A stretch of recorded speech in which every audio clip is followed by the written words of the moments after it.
So you own or run a shop, and lately you've noticed people that work there just don't really care.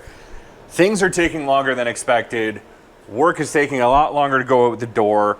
And when it does, you're finding there's a lot of mistakes and things are going wrong. What's going on and how can you make things better?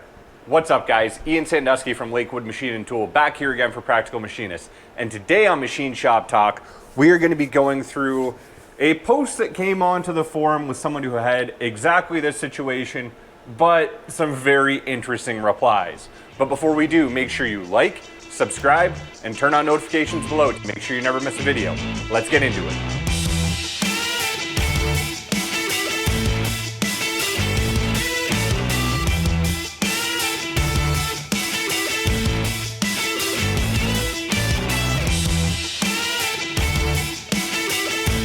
Okay guys, so as promised today, we are going to be diving into a very interesting situation, and it's another one that you really hope you never find yourself in.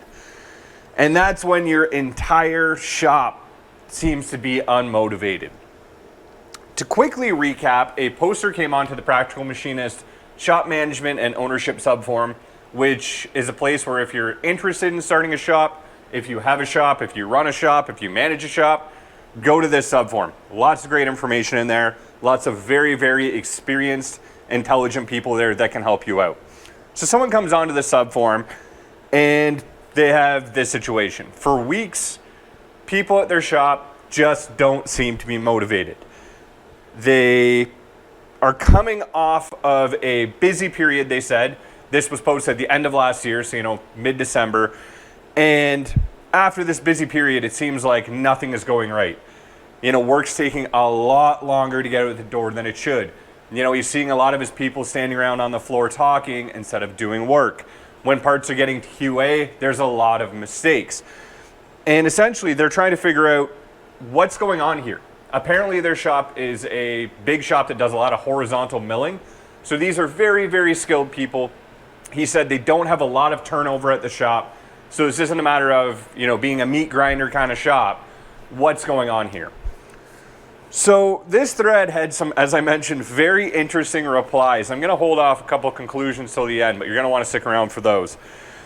The first reply that was given a lot, and I agreed with this one wholeheartedly, was, do you realize what time of year it is? This post, as I said, was made in mid-December, and I have to say this is a fair answer. At the end of the day, we say this a lot here on Machine Shop Talk, but people are not robots. If you want robots to work for you, go buy some robots. Otherwise, if you have people, treat them like people. What happens in December? Holidays. Pretty much no matter where you are in North America, Europe, you're going to have some kind of holidays over Christmas, over New Year's, everything that happens in December. No matter what you do, when a big holiday like this is imminent, you see it before the 4th of July, you see it before Canada Day, you see it before there's a holiday, but especially over the winter holidays, people tend to slow down a little bit. And that's human. Think about when you were in school. What was that last week before holidays? It was a bird week.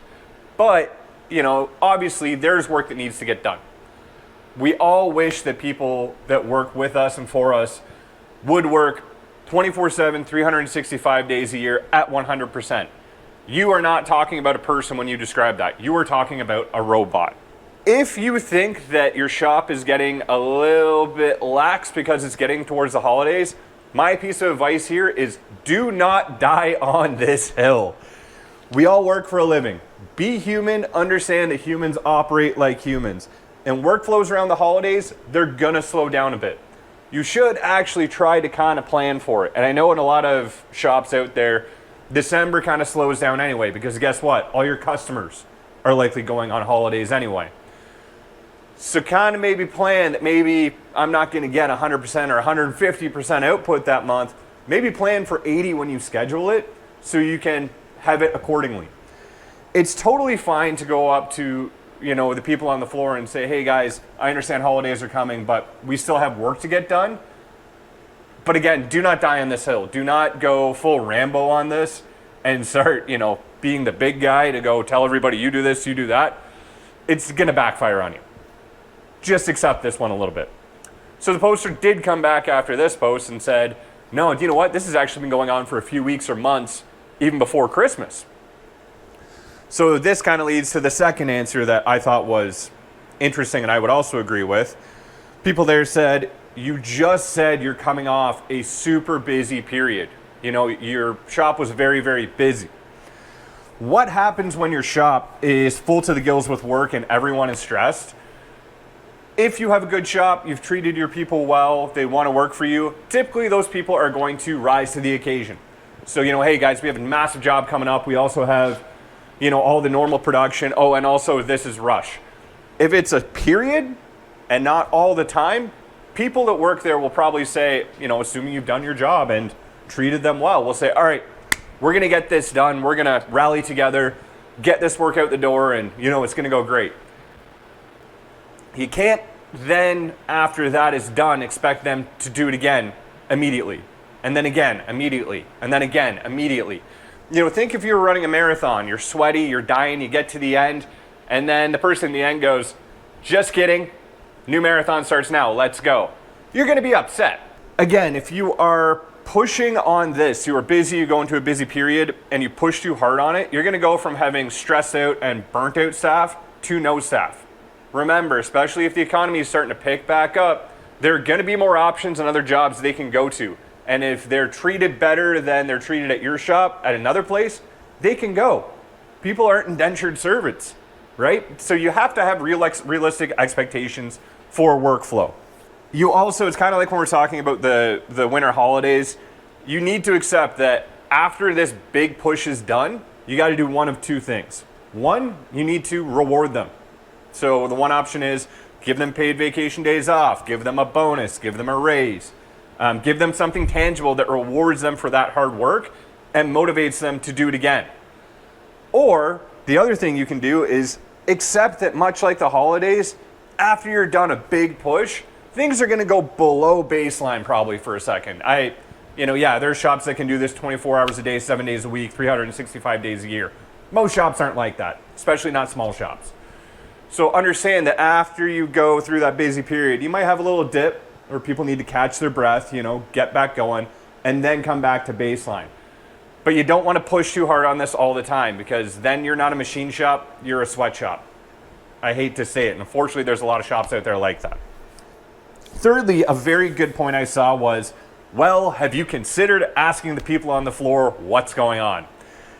It never fails to amaze me how often we see what I interpret as magical thinking when it comes to running a machine shop, where people think if I get the right lighting in and I adjust the heat and air conditioning perfectly and I lay everything out and I, buy a couple books on lean, everybody's going to be happy and my shop's going to run well, everybody's going to make $1 million. You need to communicate with people on the floor. It doesn't matter what you bring in. I could bring in 30 machines that are worth $1 million each. If my shop's not good to work at and I'm not interpreting that from my staff, no one's going to want to work there. I've said it before and I'll say it again. This is something I say a lot, but the machining business, like every business, is a people business. A lot of shops would do very well to think and treat their staff as well as they do their customers. We all bend over backwards to make our customers happy. How many shops do that for their staff? You need to. Both are equally, if not more important, that the people that are working with you or for you are happy. There are a lot of customers out there. There may not be a lot of staff out there. And also, you deal with these people every day. You want to treat them well. I hate that I have to say that and emphasize why it's important, but it needs to be said. A lot of the time when people aren't performing at their best, there's a reason for it. They might be frustrated that the front office staff who do all the quoting and ordering, they're not ordering the right stuff. They're quoting timelines that are too quick. They're quoting jobs too low. So this job that should take 10 hours was quoted at 5 and now I'm getting yelled at. They may feel like no one listens to their ideas or feedback, so they gave up caring. They could have a problem with you or with me in this case and have a hard time approaching you about it. It could be the person who's running the shop issue, but no one wants to talk to you about it because you're difficult to talk to. Sticking your head in the sand and hoping it goes away isn't going to fix it. You need to be able to have these conversations. Lastly, the interesting bit here was one of the forum moderators took a look at the person who posted this question's profile. I mean, anybody can do it, but it just happened to be one of them. And pointed out that this person has come on to the forum lots of times, asked questions that are all kind of in this vein and dealing with the same problem, sticks around for maybe one response and then leaves. So the last point I'd like to make is, and this isn't just referring to the forum, but also to that last point we just made, if you're gonna ask for feedback from the staff, from your staff, from other business owners, from the forum, from a third party, if you're gonna ask for feedback or try to communicate, you need to be willing to absorb, act on, and take that feedback on. Otherwise, nothing's gonna change. I can ask people on my floor why they're upset. They can tell me, but if I do nothing about it, they're still going to be upset. This isn't rocket science. Also, you need to realize if you ask for feedback, you may not like what you're going to hear. It may be a you problem. You need to be able to take that information you're getting, absorb it without anger or, punishing that person for saying it, and act on it. That's how your shop gets better. In any case, guys, I'd like to know in the comments below what you would do in this situation. What have you seen work?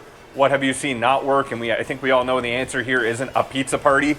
This is a more structural issue. So let us know in the comments below, because this is how we help each other out. Thank you very much for watching, guys. As always, make sure you like, subscribe, and turn on notifications below to make sure you never miss a video. Thank you very much for watching, guys. You take care.